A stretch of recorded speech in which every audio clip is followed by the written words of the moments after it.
equal daw sila. Divided by 4, makukuha mo is 153,750, letter B for number 8. Okay, and then number 9, how much is the share of D in the net income allocation? So, tingnan natin. Let's go to the next paragraph. On December 31, the partnership generated a net income of 120,000. So, ito yung allocation natin, net income. The partners agreed to allocate net income with the following terms. Okay? Partners will receive 5% interest based on their beginning capital contribution. So, how much class yung magiging basis ng 5% natin? So, yung 153,750, tingnan natin. 153,750, multiply natin by 5%, makukuha mo dyan is 7687.5. Okay? So, lahat sila, since equal yung capital nila, 7687.5 for ABCD. Okay? Total natin is 30,750. Next, partners B and D will receive quarterly salary. So, pag quarterly, 4 na beses yan. Okay? Times mo sa 4. 5,000 times 4. Si B at D lang daw. So, si B may 20,000, si D may 20,000, total is 40,000. The remainder was allocated to partners A, B, C, D, 3:2:2:3. So, ang total income natin is 120,000. Nag-allocate na tayo ng interest and salaries, so remainder mo is 49,250. Okay? So, allocate natin 3:2:2:3 or 30%, 20%, 20%, 30%, ito yung makukuha mo amounts. Okay? And then, total natin yan, ang talong sa atin is si D daw. Okay? So, yung share ni D is 42,462.5, letter C for number 9. Number 10, how much is the ending capital balance of partner B? So, gagawin na natin dyan, T account tayo. Ito si B, yung initial capital niya, yung 153,750. And then, share niya sa net income, 37,537.5. Okay? And don't forget na may nakalagay dyan sa, punta ka sa second to the last bullet. Okay? The partners withdrew 45% of their total salary allowance. How much yung salaries ni B? 20,000. 20,000 times 45% is 9,000. Alam natin, pag nag-withdraw ka or nag-drawings ka, bawas yan sa capital. Okay? So therefore, ending capital balance of B is 182,287.5. Letter A for number 10. Okay, 11. In accounting for corporate liquidation, which of the following statements is incorrect? Tingnan natin yung choices. A. Fully secured creditors no longer share in the remaining free assets after payment of unsecured liabilities without priority. Tama yun, because ang una natin babayaran, yung fully secured muna. Wala na siyang share afterwards, okay? Kasi bayad na siya. Letter B, assets used as collateral for partially secured or as security for partially secured liabilities are offset to their secured debts and can no longer be used to pay unsecured liabilities. That's correct, kasi gagamitin natin yan to pay the partially secured creditors. Yung letter C yung mali dyan. Dapat, the unsecured portion, nakalagay kasi secured eh. The unsecured portion of the liabilities to partially secured are added to the unsecured creditors without priority in the computation of recovery percentage. So, yung denominator ng recovery percentage. Mali yung C, dapat unsecured. Okay? Letter D is correct. A recovery percentage of more than 100% means that stockholders will receive a return of their capital. Pag more than 100%, yung recovery percentage, ibig sabihin class, bayad lahat ng creditors, may sobra pa. Ibabalik mo yun sa mga shareholders. Okay? Number 12, an actual costing system differs from a normal costing system in that an actual costing system, so ano yung difference sila? Pag normal costing, standard costing yan. Pag actual costing, actual costs lang yung i-record natin for the overhead. Okay? So actually, mali na dyan yung A and B kasi nakalagay assigns. Kapag actual costing, hindi ka nag-assign. Okay? Nag-assign ka lang kapag normal costing. Right? So, letter C yung sagot mo sa number 12. Kapag actual costing, does not assign overhead at all. Okay? Ang entry mo, kapag actual costing, debit OH control ka dyan. Wala kang OH applied na account dyan. Alright? So, letter D does not use an OH account. Control account, hindi. So, again, kapag actual costing, OH control yung ginagamit natin. Right? Pag normal costing, OH applied. So, letter C for number 12. Number 13, the reciprocal account of the home office is higher than the reciprocal account of the branch. Which of the following is most likely the reason? So, ano ibig sabihin niyang class? Yung, ano ba yung reciprocal account of the home office? Investment in branch. Kailan mas mataas yung investment in branch kesa dun sa home office account? Punta ka dun sa letter C. Okay? The branch failed to record a cash remittance from home office. So, because kapag ka nag-remit si home office to the branch, ang entry dapat ni branch is debit cash, credit home office. So, okay, i-increase mo yung home office account. Hindi pa nare-record yung branch yun. So, ibig sabihin, hindi pa niya nai-increase yung home office account. Therefore, mas mataas yung investment in branch than home office account. So, for number 13, letter C. Numbers 14 and 15, okay, home office and branch. So again, yung magic table lang natin gagawin mo dyan. So ito yung table natin, alright? So cost build AOI and then computation ng cost of goods sold. Tingin tayo dun sa given. So meron tayo dyan shipments to branch. Tingin ka sa baba, nakita mo yung 150,000. So just shipments to branch. And then shipments from home office, 180,000. Tingin ka dun sa taas. Difference nila is 30,000, okay? And may given ka na AOI nandun sa last item, 31.5. 31.5. 31.5 minus 30,000, that's 1.5. Okay? Now, paano na natin malaman kung how much you mark up? Wala namang minention sa problem. Since alam mo na 30,000 yung AOI, i-divide mo sa cost na 150,000, 30,000 divided by 150, 20% yan. Okay? So, yung markup above cost natin is 20%. So, ang gagawin ko dyan, class, 1.5 divided by 20%, makukuha ko yung 7.5. Okay? Yung build, alam natin, is just the cost plus AOI, 9,000. Add natin sila. Beginning inventory plus shipment, you have 157,500 at cost. At build price is 129,000. And then, tingin ka dun class sa given na beginning inventory. Sa second item, nakita mo yung 19,000. Okay, beginning inventory, 19,000. From the table, alam natin na yung 9,000 galing sa home office. Ibig sabihin, 19 minus 9 galing from outside is 10,000. Okay? Tingin ka naman dun sa ending inventory, dun sa baba. Ending inventory ni branch is 40,000. Okay? Sabi dyan, 40% daw from outside suppliers. 40,000 times 40%, 16,000 yung outside. So, ibig sabihin, 40 minus 16, 24,000 yung galing sa home office. So, lagyan natin yung 24,000 dyan, laging at build price.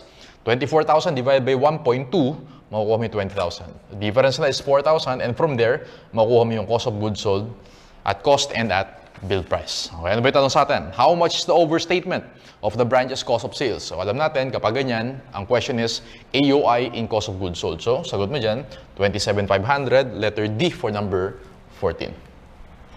Number 15, combined net income. So, ang gagawin ko dyan, class, meron tayong table. Don't forget yung outside natin. Beginning inventory from outside is 10. Purchases, given yan sa problem, 20. Ending inventory, 16. Okay? Cost of goods sold from outside is 14,000. Since combined net income yung tanong, dapat kumpletin natin yung net income ni home office and net income ni branch. Net income ni home office muna tayo. Meron siyang sales na 400,000, given siya sa problem. Cost of goods sold, yung usual computation. Beginning inventory, 40, given. Purchases, 210. Don't forget, i-minus yung shipments to branch na 150. And yung ending inventory na 50,000. So yung cost of goods sold ni home office is 50,000. Don't forget to deduct yung OPEX kasi net income yung tanong, 210. Net income in the separate books of the home office is 140,000. Tuloy mo tayo kay branch. Meron siyang sales na 300 and since ang tanong sa atin is combined, at cost na yung gagamitin natin. Cost of goods sold, gamitin mo yung at cost, 137,500. Don't forget yung cost of goods sold from outside suppliers na 14. OPEX, because net income yung tanong sa atin. Net income ni branch is 68,500. Add natin, 68,500 si branch plus 140,000 si home office. Combined net income natin, class, is 208,500. Letter D for number 15. Okay, number 16, reconciliation. Tingin kayo dito. Okay, so let's see. The adjusted balance of the reciprocal account. So, adjusted yung tanong sa atin. On December 31, the home office account has a balance of 975,000. Ito siya. Okay. Sige, you found the following differences. A 20,000 branch remittance to the home office initiated on December 21 was recorded twice by the home office.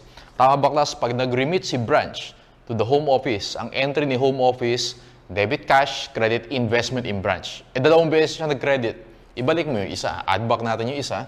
Kaya may plus 20,000 ka dyan. Alright? Letter B, the home office incurred 36,000 of advertising expenses and allocated 1/3 of this amount. 36,000 divided by 3, 12,000 yun. Amount to the branch. The branch record this transaction amounting to 1/2. Dapat 12,000. 12,000 minus 1/2, that is 10,800. So kulang yung ni-record ni branch. Ano ba yung entry sa book si branch? Debit expense, advertising expense, credit home office. So kulang siya ng 10,800, kaya may plus 10,800 tayo dyan. And letter C, inventory costing 50,300 was sent to the branch. The billing was at cost, but the branch recorded the transaction at 53,000. So, sumobra yung recording ni branch. Okay? 53,000 minus 50,300, 2,700. Kaya may minus tayo ng 27. Okay? Tanong sa atin is adjusted. So, 975 plus 10,800 minus 27, you get 983,100. Okay? So, copy-paste 983,100. Actually, pwede mo makompute yung unadjusted balance. Work back ka lang, minus 20. makukuha mo yung 963,100. Alright? So, basically, ang sagot mo dyan, letter D, 983,100 for number 16. Number 17 is also a reconciliation. Tingin kayo dito. Ito yung number 17 natin. Ang tanong naman, this time is unadjusted balance, okay, of the home office account. XYZ has a branch in Quezon City. On December 1, investment in branch showed a balance of 386,000. Ito siya. Right? The inter-office accounts were in agreement. Okay, letter A. The home office erroneously recorded a remittance from branch as a remittance from its Quezon City branch. Si Pasig yung nag-remit, pero na-i-charge mo kay Quezon City. O i-add back mo siya. Kaya meron tayong plus 48. Because ang entry mo, pag may remittance si branch, debit cash, credit investment in branch. B. The branch failed to take up a 1.5 debit memo from the home office representing its share in marketing expense. Ano ibig sabihin, class, ng debit memo from home office? Si home office, dinebit niya yung investment in branch account. Pagka nagde-debit ka ng investment in branch, di ba, increase yun? Tama? Eh, hindi ni-record yung branch. So, dapat mag-increase siya na 1.5. So, ulitin ko, debit memo from home office. Si home office, dinebit niya yung investment in branch. Okay? Letter C, home office credit memo representing a discount on merchandise. 2.1, was not recorded by the branch. Ano naman ibig sabihin nun? Home office credit memo. Si home office, credit niya yung investment in branch. Okay? Pag nag-credit ka ng investment in branch, binabawasan mo. So, dapat magbawas ka ng 2.1. Right? So, 386 plus 48, 390,800. Copy-paste. Okay? Work back tayo. Plus 2.1 minus 1.5. Makukuha mo yung 391,400. Sagot natin dyan, class, for number 17 is letter B, or boy. Number 18, over-applied overhead will always result when predetermined overhead rate is used. And kailan tayo may over-applied? Kapag mas mataas yung overhead applied than overhead incurred. Okay, letter C, overhead incurred is less than overhead applied. 19 and 20, corporate liquidation. So focus tayo dito, class. Okay, let's read the given. GHI will be undergoing liquidation. Its statement of financial position, yan, meron tayo dyan. So, meron tayong assets, meron tayong liabilities and capital. On the first day of liquidation, the following estimates were determined. A total of 50,000 is expected to be incurred for the trustees fee. Tama ba, class, yung trustees fee with priority yan? So, ito siya. Nagay ko dyan, with priority, 50,000. Trade receivables were estimated to be 60% collectible. How much yung trade receivables sa given? 300,000. 300,000 times 0.6, lagay mo dyan, NRV no receivables, 180,000.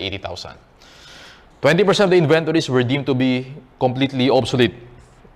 Tama ba, class? Kung 20% yung obsolete, 80% yung NRV niyan. So, inventory, tingin ka sa taas, 250,000 yung total, times 0.8, lagay mo dyan yung NRV of the inventory is 200,000. Equipment, which was pledged as collateral for the loan payable, was fairly stated. Ano ibig sabihin ng fairly stated? Yung book value ng equipment na 1 million is also its NRV. And sinesecure niya yung loan payable. Kapag titingin ka sa loan payable, 1,120,000. Ibig sabihin, yung loan payable is partially secured. Ito siya. Partially secured, 1 million. Okay. And intangible assets were no longer expected to be realized. Ibig sabihin, zero yung NRV of the intangible assets. Compute natin yung NRV. Cash, 250,000. Receivables, 180,000. Inventory, 200,000. And equipment, 1 million. Total NRV natin is 1,630. Bayaran natin yung partially secured. Walang fully secured dito. Okay. Yung with priority, meron tayo dyan salaries payable and yung trustees fee, 450. You get the net free assets of 180,000. Net free assets, i-minus mo dyan, class, yung without priority. How much yung without priority natin? Well, nandyan yung trade payable, okay, na 530,000, na trade payable.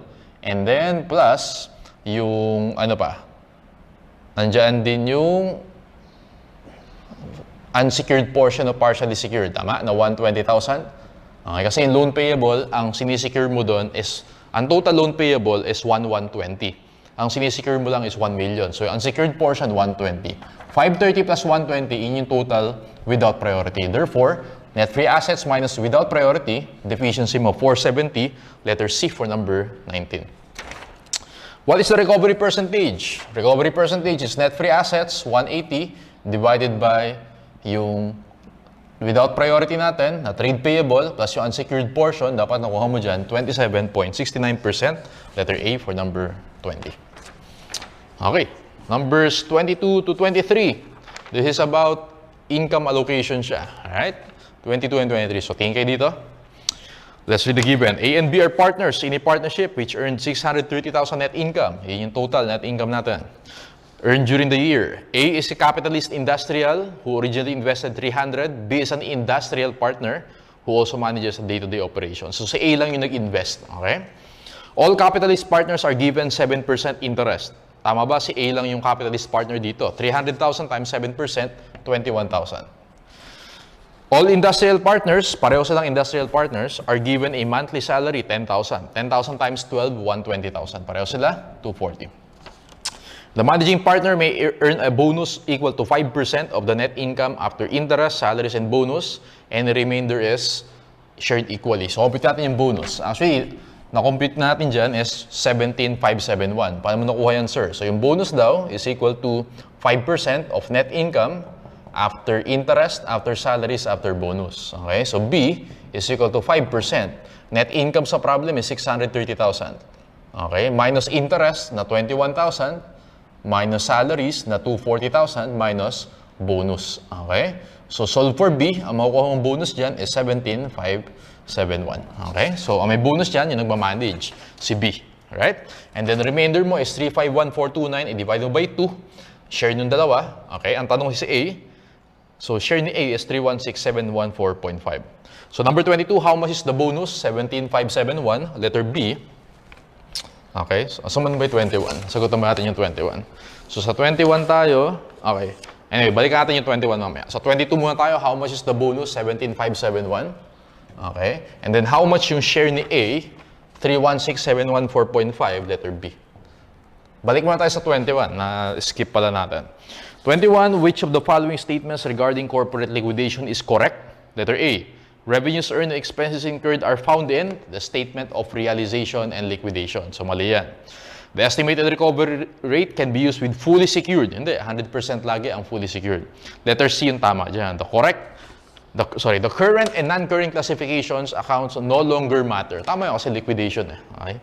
Wala na yung current versus non-current natin. Letter D is statement of affairs, assets pledged with partially secured creditors form part of free assets. Mali. Hindi kasama yun. Yung assets securing partially secured, well, binabayad na sa partially secured yan. Hindi yan magiging form part of your free assets. Okay? Let's go to number 24, o job order costing, the journal entries. The entry to transfer the cost of goods manufactured or completed goods for the period is, alam natin, finished goods yan. For number 24, letter D, number 7, yung sagot dyan. Okay? Ano yung number 7? Debit finished goods, credit work in process. Number 25, the entry to record the application of overhead. Siyempre, OH applied yan. Okay? Punta ka dun sa letter C, number 5, debit WIP, credit OH applied.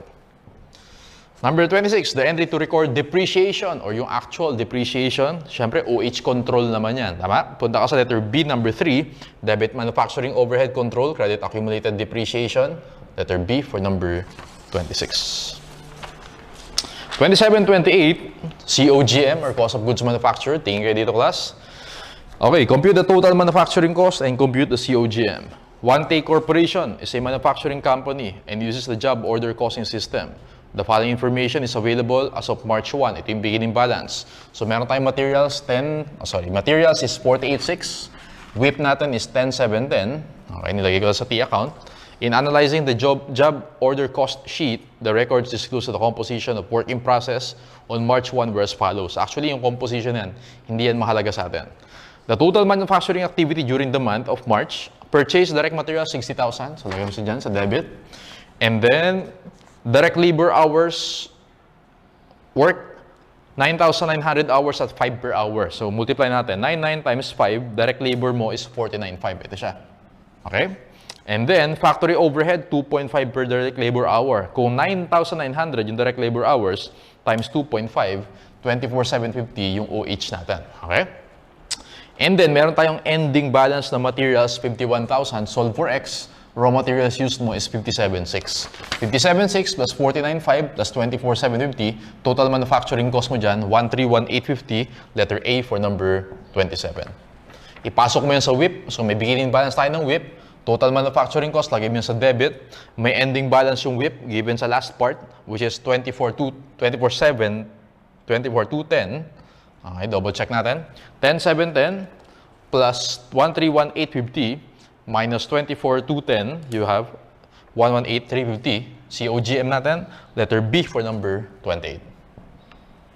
Okay. 29. In the absence of profit or loss agreement in the articles of partnership, which of the following statements is incorrect? Alin daw yung mali? A, B, C, tama lahat yan. Letter D yung mali.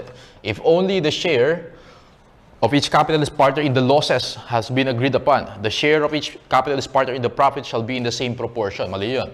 Kapag losses lang pinag-agreehan nyo, yung profits will be distributed according to the original capital contributions. Letter D for number 29. Number 30, when a partner retires from the partnership and the final settlement of his interest exceeds his capital balance.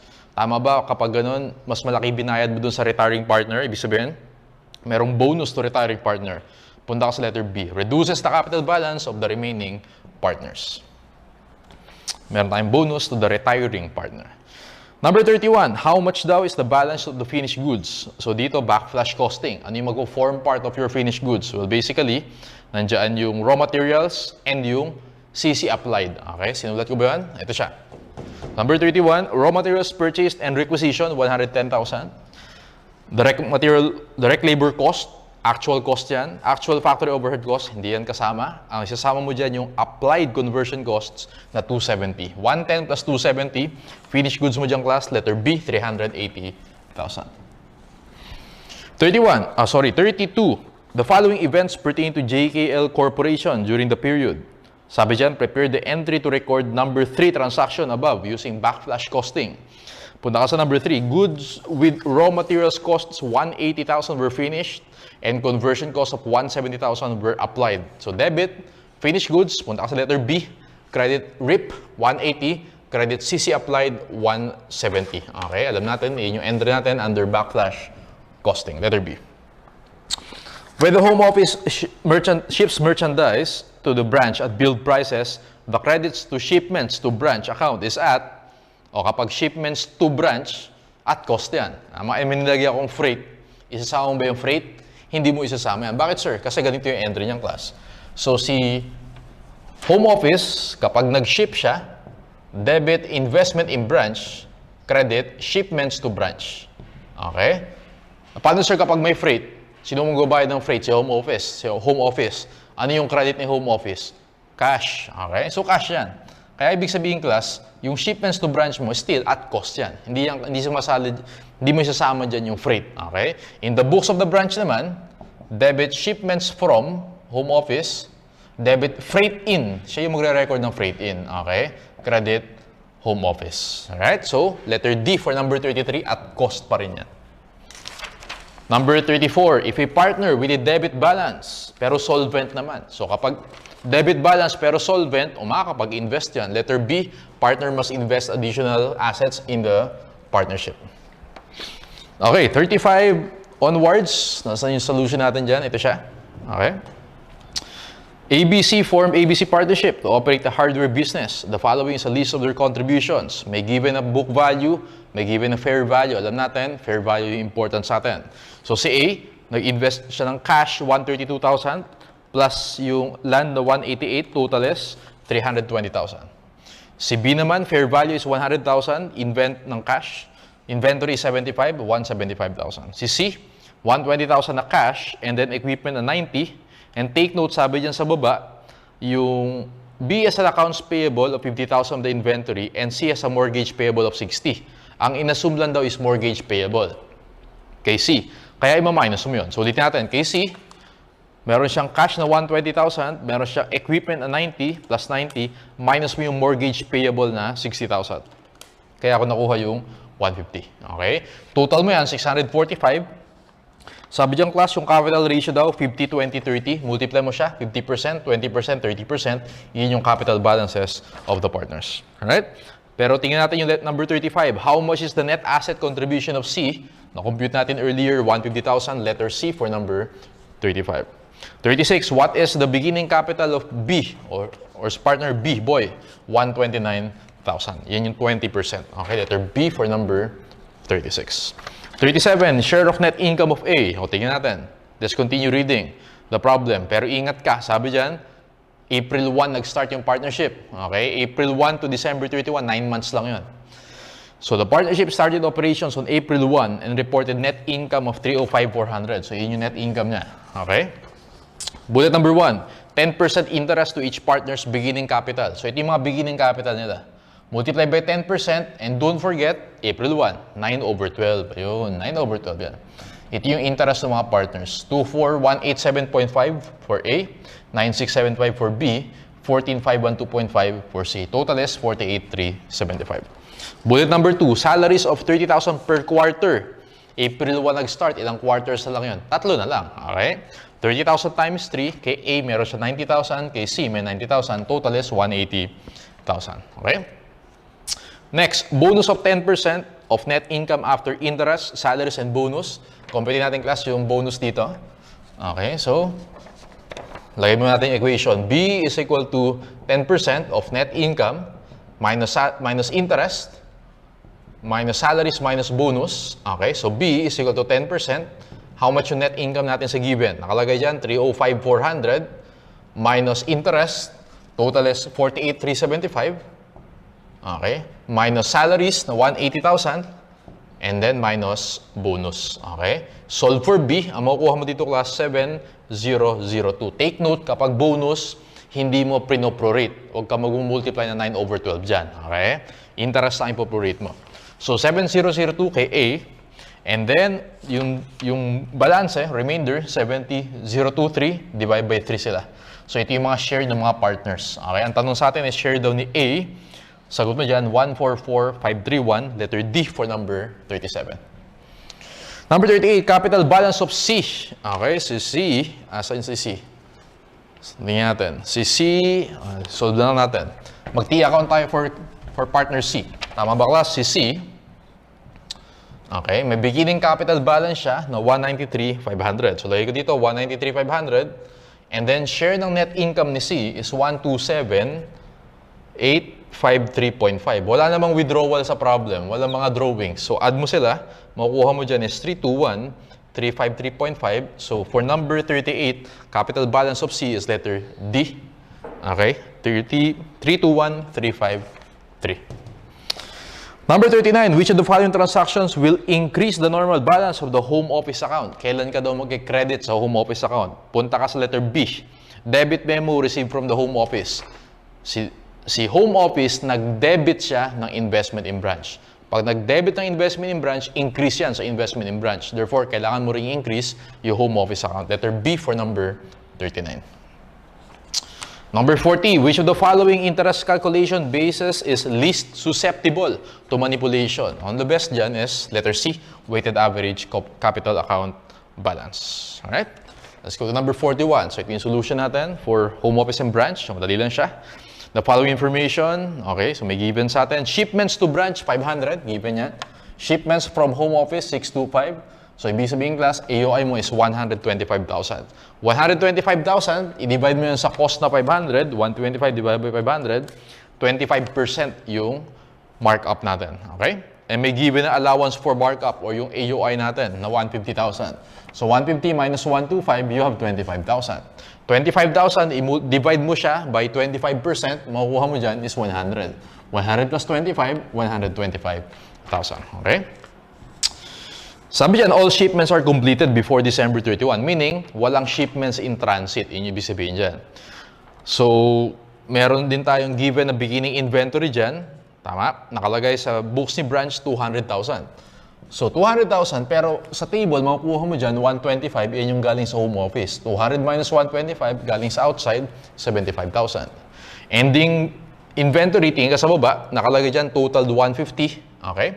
Which includes 40,000 from outside. 150, 40 yung outside, 150 minus 40, 110 yung galing sa home office. So, yung 110, lagay mo siya dito, i-divide mo siya by 1.25, makukuha mo yung 88, okay? Makukuha mo yung 22,000. From there, makukuha natin yung mga cost of goods sold. Ano ba yung tanong? 41. How much the beginning inventory from outside purchases? Ito siya, 75,000. Letter A for number 41. Number 42. If the branch sells its inventory with markup of 50% based on its known cost, how much is the net income of the branch in the combined financial statement? So medyo tricky. Yung number 42. Pero tapusin muna natin yung outside. So yung outside suppliers natin, okay, so kinumpute ba natin yung outside? Let's see. Yung outside natin, dito na natin i-compute. Ito na yung sa table, tama? Pero ihiwalay mo yung analysis mo dun sa outside suppliers. Beginning inventory from outside is 75,000. And then, may given tayo na purchases in the problem, which is 400,000. Minus mo yung ending inventory from outside, na-compute natin earlier, 40,000. Cost of goods sold natin, class, is 35,000. Okay? Ngayon, class, ang sabi dyan, ang markup daw ni branch is 50% based on its known cost. Tama ba pag nag-ship si home office kay branch, ang alam lang ni branch ay yung bill price? Tama? So, ang gagawin ni branch, yung cost of goods sold niya, napapatungan ng 50% markup, is yung 640,000 na galing sa home office and yung 435,000 na galing sa outside. So, add mo siya, 640,000 plus 435,000, makukuha mo dyan, class, is 1,075,000. Okay yan? 50% markup, times mo sa 1.5, makukuha mo yung sales, 161,500. Okay? Remember, yung cost, hindi yan alam ni branch. Ang alam lang niya kung magkano yung shinip sa kanya ni home office. Okay? And don't forget yung OPEX na given sa problem, 150,000. Yung separate net income ni branch is 387,500. Ang tanong sa atin is the combined net income. Okay? Or yung net income na ipipresent in the combined financial statement. We have to add yung AOI in the cost of goods sold na 128,000. 387,500 yung separate plus 128,000. So, ilalagay mo, in the combined income statement is 515,500, letter C for number 42. 43, which of the following is not included in the category of unsecured liabilities with priority? Lahat yan with priority except letter C, amounts due to suppliers, usually without priority yan. Alright, number 44. Ito yung solution natin. Actually, madali lang yung 44. For this one, nagkaroon ng rework. Okay? So, pag rework, and then nakalagay exacting specifications, ibig sabihin, normal specific, tataas yung unit cost natin.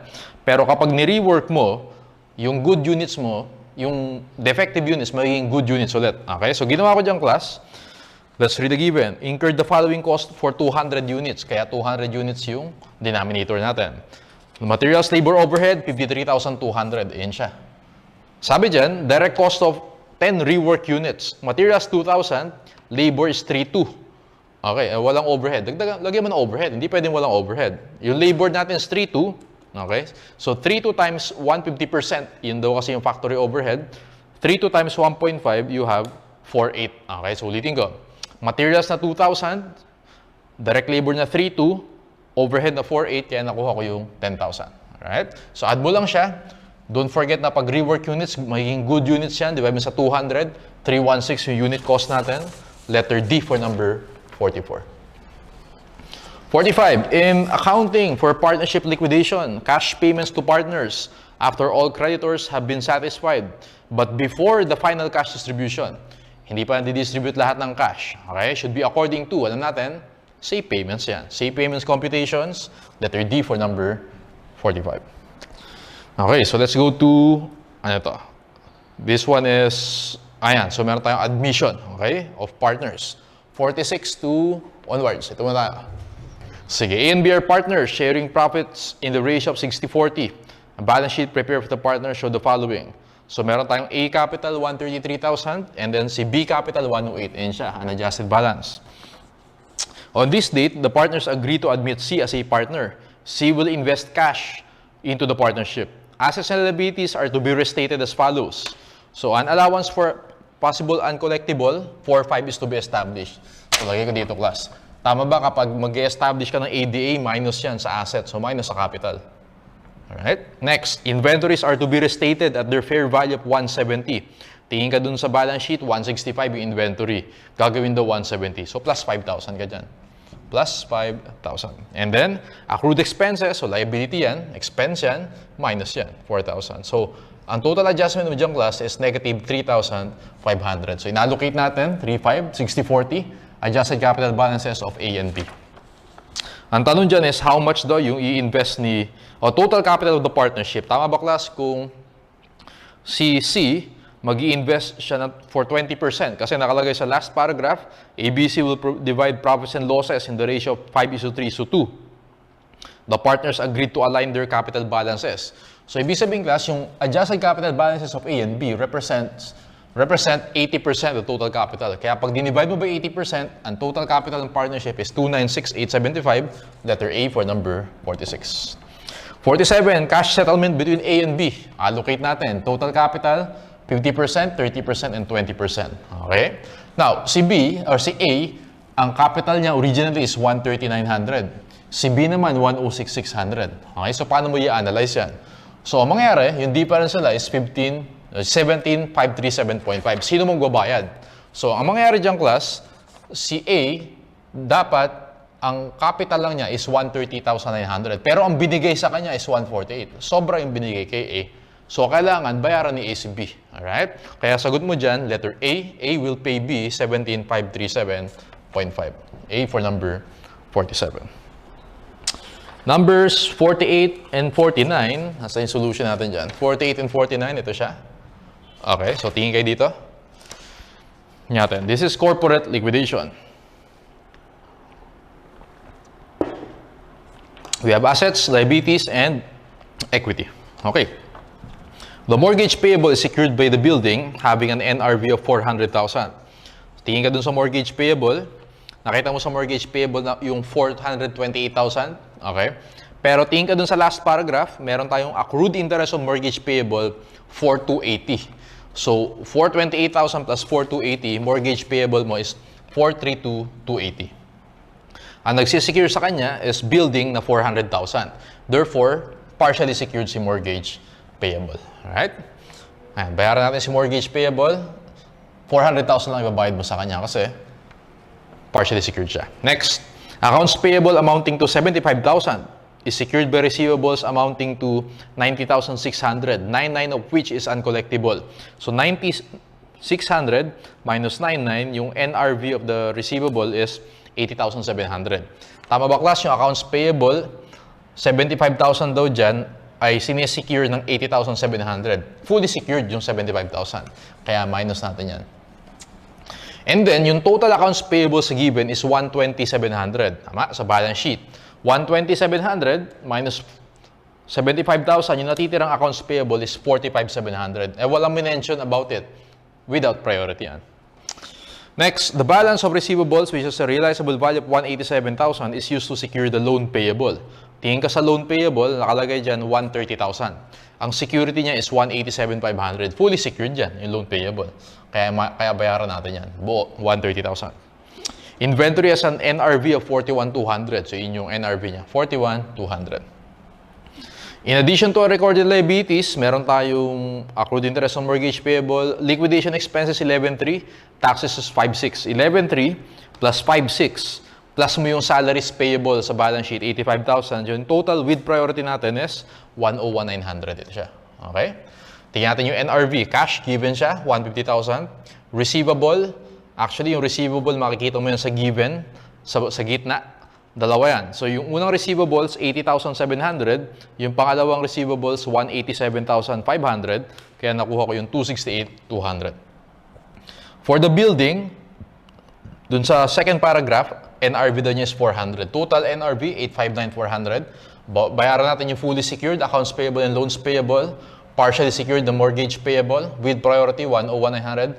Net free assets natin is 152,500. From there, mako-compute natin yung recovery percentage. Net free assets over yung total unsecured. Accounts payable mo, unsecured siya. Notes payable is unsecured. Yung unsecured portion nung mortgage payable is 32,280. Divide mo sila, makukuha mo recovery percentage is 93.97%. 48. What is the estimated payment to unsecured creditors without priority? Dalawa yung without priority natin, accounts payable and notes payable. Add mo sila, 45,700 plus 84,300, 130,000. Ang marirecover niyan is 93.97%. Kaya for number 48, estimated payment is 122,161, letter C for number 48. Estimated payment to partially secured. Ang partially secured dito si mortgage payable. Secured siya by 400,000. Yung unsecured portion na 32,280, multiply mo by 93.97%. Ang marireceive niya, ang marireceive niya is 430,334. Okay? 430,334, letter C for number 49. Okay, so 50 and 51, this is about partnership liquidation. Okay, partners A, B, C, D have decided to liquidate the partnership. The liquidation process will commence on January 1. Okay, may balance sheet tayo. And then, apat yung partners, A, B, C, D. Tingin ka muna sa debit side. Advances to A. O, syempre, pag nasa debit side, ima-minus mo yan. Ha? So, yung capital ni A, 361,000 minus 31. Kaya ako nakuha yung 330,000. Right? Receivable from C, minus mo din yan. 345 minus 55. Si C, meron siyang 290. Si B naman, may payable to B, 46,000. O, plus mo naman yun. 341 plus 46, 387. Si D, walang nakalagay, pero deficit siya na 228,000. Partners share profits and losses of the partnership equally. During 2025, trade receivables of 300,000 were collected and the rest were deemed uncollectible. Inventories were sold, total of 355. Equipment was refurbished at a cost of 8,000 before ultimately being sold to a buyer. Ano ulit yung shortcut natin, class? Sa SATE payments, yung proceeds, i-compare mo dun sa total book value. Sir, paano mo nakuha yung proceeds na 1,387,000? O, sabayan nyo ako mag-compute. Trade receivables, 300,000. Inventory, nabenta daw natin 355 plus 355. Gumastos tayo ng 8,000 para sa refurbished, minus 8,000. Plus, nabenta natin siya for 740. Kaya nakuha ko is, okay, ulit natin. 300,000. 300,000, so 1,387. 300,000 plus 355,000 minus 8,000 plus 740, nakuha ko is 1,387,000. Total book value, tingin ka dun sa asset side. Siyempre, huwag mo isasama yung cash. Huwag mo isasama yung advances na receivable. So, trade receivables, 542 plus inventory na 342 plus equipment 738. Makukuha mo dyan, total book value is 1,622. Okay? So, 1,387, nabenta mo 1,622, meron kang loss na 235,000. Tingin ka dun sa last paragraph. Creditors of trade payable amounting to 7,000 forgave the amount. O finorgive ni creditor, gain yan, plus mo yan. Okay? And then, meron tayong interest expense na 1,000, syempre, loss din yan. Okay?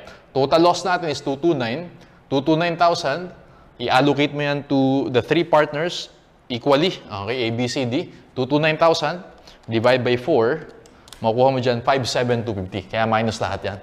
Magne-negative dito, class, is si D. Alright? Ang negative niya, 285,250. 285,250 divide by 3. A-absorb yan ng tatlong partners. May positive pa rin sila. Sagot mo dyan, assume the partners are insolvent. How much daw yung balance ni A? Letter A, 177,667. That's for number 50. Number 51 naman, class, what if solvent naman? How much daw yung marireceive ni C? Tama ba, class? Kung solvent, lahat kaya mag-invest ng mga negative balance. So si C, meron siyang 290,000. Okay? May share siya ng loss na 57,250. Magpa-positive siya. Negative si D. Okay lang. Kasi si D, solvent siya, makakapag-invest yan. So sagot mo dyan, 232,750. Letter B for number 51. Okay. Numbers 52 onwards, still partnership. So, tingnan natin. Ito, sama-sama to.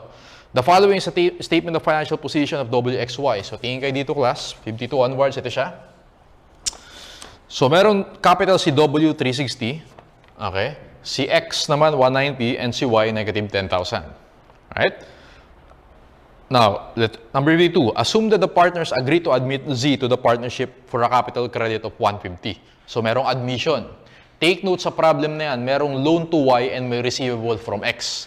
Kapag admission, wag mo i-offset yan. Kailan ka nag-o-offset ng mga loans? Kapag liquidation. Okay? So, kaya hindi ko in-offset dito.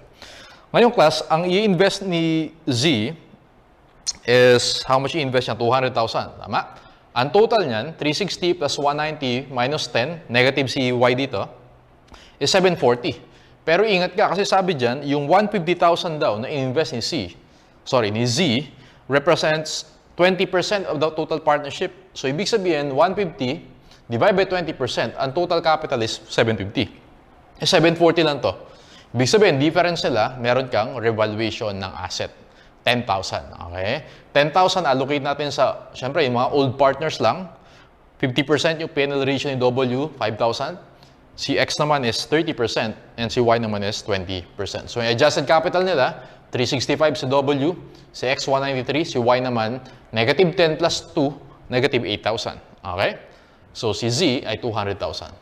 Okay? Now, ang invest ni Z ay 200, pero ang binigay lang sa kanya is 150,000. Ibig sabihin, meron tayong 50,000 na bonus dun sa old partners. Okay? 50,000 using P&L ratio, allocate natin 50%, 30%, 20%. So yung capital balances ni W, 390,000, si X, 208, and si Y, 2,000, si Z naman, 150. Ang tanong sa atin is si partner si partner Y, sagot mo dyan, 2,000, letter B for number 52. Okay. Number 53, assume that W is paid 500,000 by the partnership in settlement of his interest. So may retirement naman tayo. Ito siya. Again, kapag admission retirement, wag mo i-offset yung loans to and from. Kaya 360 pa rin si W, 190 si X, and si Y is negative 10,000. Tama ba si W, 360 lang yung capital niya, pero ang binayad is 500. Ibig sabihin, yung difference ng 140,000, bonus to W yan. Tanggalin mo yan kay X and Y. Tama? So, 360,000 times 3 over 5, 140,000 times 3 over 5 minus 84,000 tayo dyan. So, double check natin. 140,000 times 3 over 5, ang bawas kay X is 84. Ang bawas naman kay Y, 2 over 5, 56,000. Okay? Now, ang tanong is, how much do yung capital balance na X? 106,000, letter B for number 53. Okay, so, 54 and 55, liquidation na. Okay, so pwede ka na mag-offset dyan. So, 54, capital ni W, 360,000. Si X naman, 190 yung original, meron loan or merong receivable from X na 110. Ay, minus mo. 190 minus 110, 80,000. Si Y naman, negative 10,000, tapos meron loan to Y na 40. Pareho negative yun. O, tumaas yung negative niya, 50,000. Okay? O, tingnan natin. Assume that the partners decided to liquidate the partnership. And then, the partnership realized a total of 900,000 cash from all its non-cash assets. Okay, yun yung proceeds. And then, ano pa sabi? All liabilities were settled and liquidation expense amounting to 70,000 was paid. So, gagawin ko lang dyan, class, meron tayong proceeds na, sabi dyan, 900,000. Tama? Pero yung book value, yung total book value, tingin tayo dun sa balance sheet, 800,000. Tama ba yung 800, nabenta mo siya for 900, meron kang gain na 100,000. Meron kang expense na 70, liquidation expense na 70. Ibig sabihin, yung net gain na pwede natin i-allocate sa partners, positive 3,000. Okay? So, positive 3,000, ang gagawin ko dito is, 30,000 pala. 100,000 minus 70, positive 30,000 yung pwede mong i-allocate na bonus o na gain to the partners. 30,000, allocate mo yan kay WXY, 50%, 30%, and 20%. Magiging capital balance ni Y, negative 44,000. Absorb yan ni W and X using their P&L ratio na 50%, 30%. Ending capital balance of W is 347,500, letter B for number 54. And then number 55, still liquidation. Assume that the partners decided to liquidate the partnership and were able to realize 875,000 cash. Okay? From its non-cash assets with the 600,000 book value. So again, ang shortcut kapag liquidation, total book value na i-analyze mo. Okay? Kasi yung remaining book value, i-assume mo doon na zero mo siya mabibenta. So ganito gagawin ko dyan, class. Meron tayong proceeds from number 55, ang nakalagay, 875,000. Okay? So instead na 600 na ilagay ko dyan, 800 na, para ma-consider na rin natin yung maximum possible loss. Okay? 875 minus 800, meron kang 75,000 na gain.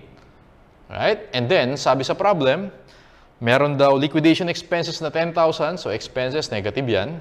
Meron pa tayong additional 10,000 na ini-expect. So, minus 10,000. Therefore, yung net gain natin is 55,000. Okay? Positive. 55,000, allocate mo yan to the three partners. 50%, 30%, 20%. Iyan siya. 27,500, 16,500, and 11,000. Si Y, magiging negative yung capital balance niya. I-absorb ni W and X using their P&L ratio, 50-30. Ang tanong dito is capital balance ni X. Okay? 81,875. For number 55, it's letter D. Okay, so that's for until number 55. Okay, let's continue. Let's go to number 56. 56 and 57, corporate liquidation tayo. A company enters into bankruptcy proceedings on January 1. Its balance sheet on this date is as follows. 56, the statement of realization and liquidation would show total assets to be realized. So, pag assets to be realized, yun yung beginning balances natin. Okay, so simply, for number 56, meron tayong inventory na 60,000 and PPE na 100. So, yung total niya na 160, yun na yung assets to be realized natin. Number 56, letter C is our answer. 57, the statement of realization and liquidation would show total liabilities not liquidated. Ano ibig sabihin nun? Yung hindi pa natin nababayaran na liabilities. Tingin ka dun sa liability section, meron tayong accounts payable na 70, loans payable na 150, and then punta ka dun sa third bullet sa baba, meron tayong wages and administrative expenses, 10,000. And then sabi yung class, sa last bullet, 30% of the accounts payable and loans payable were paid. So, accounts payable 70, loans payable 150, that's 220,000 times 30%, 66 yung payment natin. Okay, so yung liabilities not liquidated, 164,000, letter A for number 57. So yung ibang given, yung bullets 1 and 2, panlito lang yan. Okay, hindi mo kailangan gamitin yan. Let's go to number 58 to 60. So process costing. Let's read the given. Pinnacle Industries has two departments, assembly and finishing. The following production and cost data are applicable for the finishing department's operations for the current period. So nandun tayo sa second department, finishing department. Production data, beginning inventory 90% complete as a conversion cost, and units transferred in from assembly department 22. Doon tayo sa units to account for. May beginning tayo 8,000, and yung transferred units from the previous department 22, total natin is 30,000. Units accounted for, sabi diyang class, units completed 24,000, so finished goods yan. And then, units in ending inventory 4,500, that's our WIP end. Sabi dyan sa baba, tingin ka dun sa last sentence, spoilage should not exceed 5% of the units transferred in. So, ano yung units transferred in natin? 22,000. Multiply mo yan by 5%, 22,000 times 0.05, normal spoilage mo is 1,1. Okay? E dapat equal yan, yung 30,000 and 30, dapat equal sila. So, ibig sabihin, yung balancing figure mo is abnormal spoilage 400 units. Okay. Last paragraph, the finishing department adds materials or packaging at the 75% completion point. A quality control inspection, 80%. So yung inspection point natin, 80%. Maglalagay ng additional materials, 75%. Don't forget, since nasa second department tayo, huwag mong kalimutan yung transferred in na column. Okay? Pag trans-in, yung column na yan, laging 100%. Kaya yung EUP mo dyan is also 30,000. Now, sa materials, ingat ka dito class, no? So again, yung materials nilalagay natin siya sa 75% completion. Yung finished goods, 100 yan.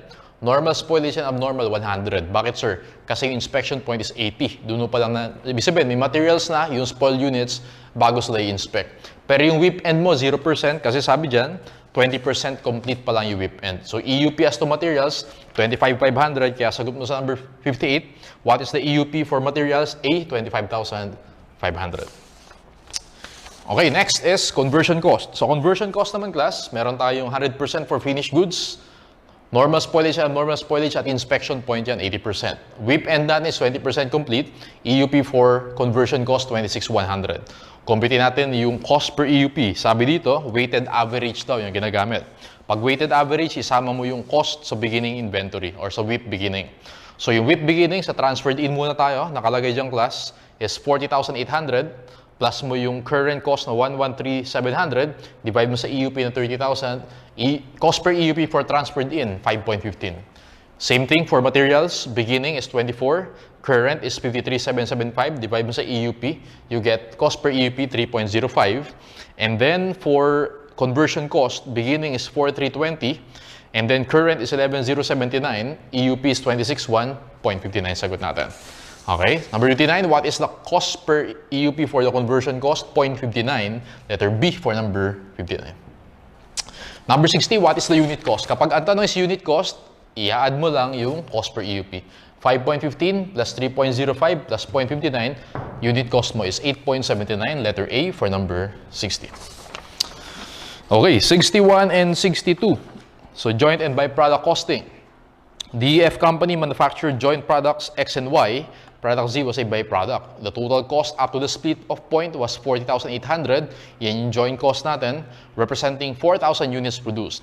It was the company's policy to allocate the said cost to the main products using NRV, and the net NRV of the byproduct will be accounted as additional sales revenue. Ibig sabihin, yung byproduct is insignificant. Okay? So, compute natin class yung NRV of the main products. So, focus kayo dito. Si X, syempre yung NRV will be based on units produced. Okay? So, si X, 1.6 yung units produced. Final selling price is 20, pero may further processing ka na 5. Ibig sabihin, 15 per unit si X. 1.6 times 15, kaya ako nakuha yung 24,000.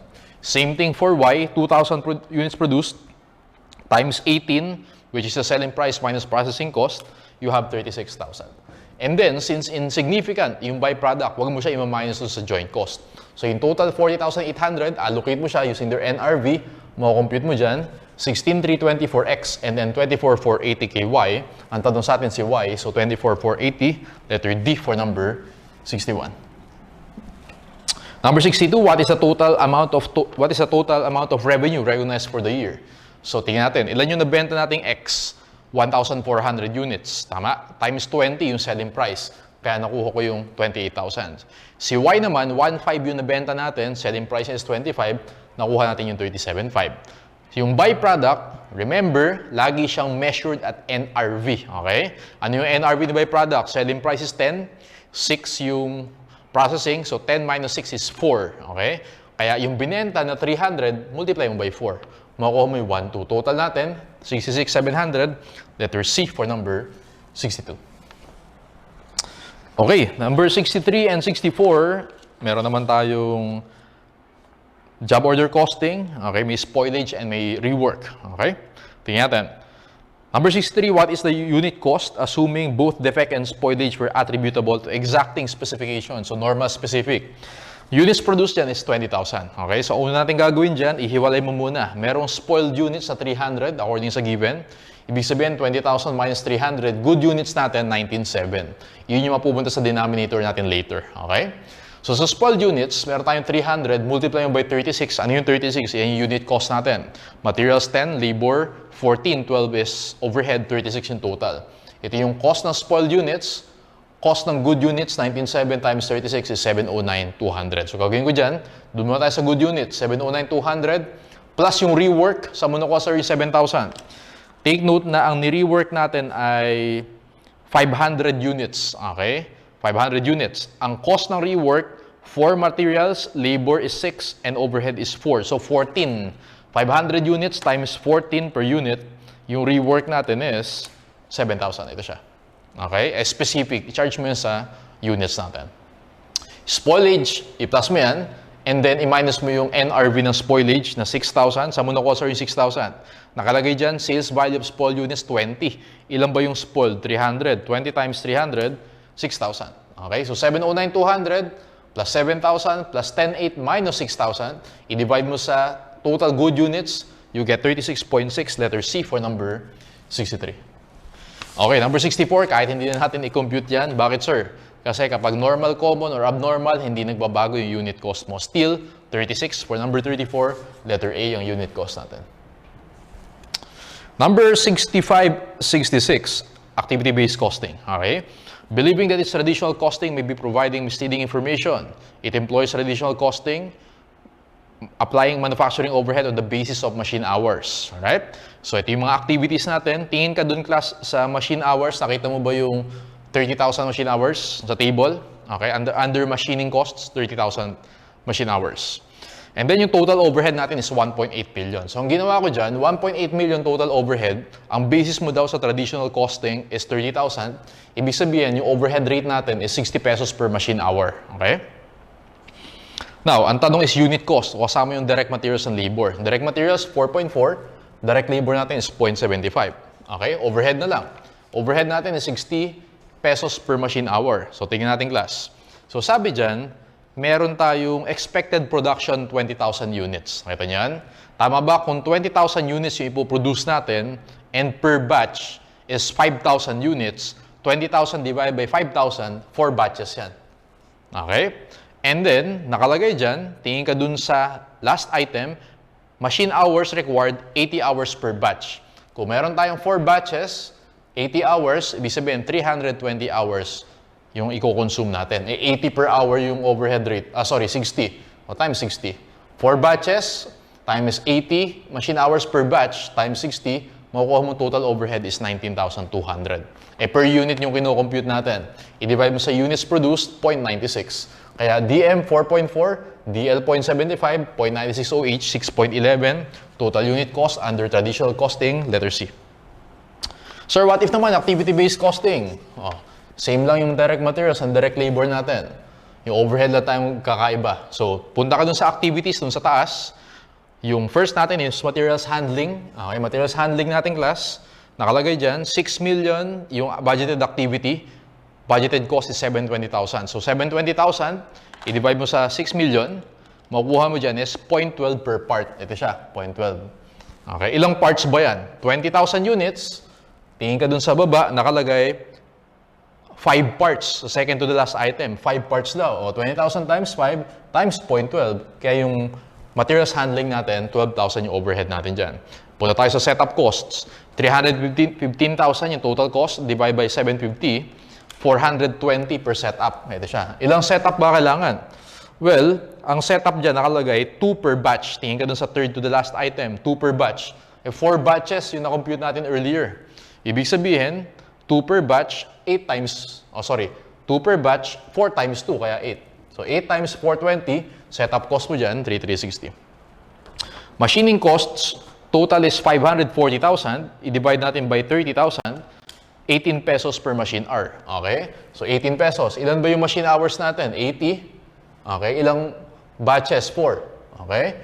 So, 18 times 80 times 4, yung machining costs natin is 5,760. And last one, quality control.